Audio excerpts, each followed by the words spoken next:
दोस्तों, अगर CFL bulb पर सुपर ग्लू गिर जाए तो उसे कैसे रिमूव करेंगे, आइए देखते हैं ये वीडियो। ये रहा बल्ब पर सुपर ग्लू, जो कि बहुत ही मजबूती के साथ चिपका हुआ है। ये देखिए, ये साफ होना बहुत मुश्किल है।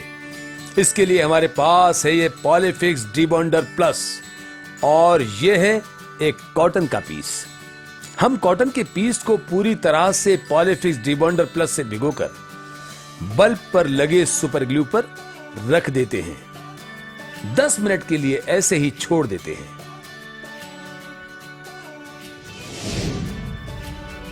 10 मिनट के बाद ये देखिए दोस्तों, ये सुपर ग्लू पॉलीफिक्स डिबॉन्डर की शक्ति से मुलायम हो चुका है। चलिए साफ करते हैं। अरे ये क्या, सुपर ग्लू के साथ साथ इस बल्ब का तो बहुत कुछ छूट रहा है।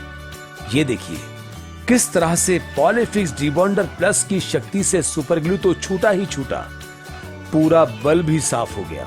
दरअसल हुआ यह है कि पॉलीफिक्स डिबॉन्डर प्लस से सुपर ग्लू साफ करते हुए डिबॉन्डर प्लस की कुछ बूंदें पीछे की तरफ भी पहुंच गई हैं और उन बूंदों ने बल्ब पर लिखा हुआ काफी कुछ साफ कर दिया। इससे यह तो साबित होता है कि पॉलीफिक्स डिबॉन्डर प्लस किसी भी तरह के निशान या सुपर ग्लू को रिमूव करने के लिए परफेक्ट है। अगर आपको पॉलीफिक्स डिबॉन्डर प्लस चाहिए तो ये हार्डवेयर की दुकानों और Amazon, फ्लिपकार्ट पर बड़ी ही आसानी के साथ मिल जाता है। तो है ना दोस्तों, पॉलीफिक्स डिबॉन्डर प्लस कमाल की चीज।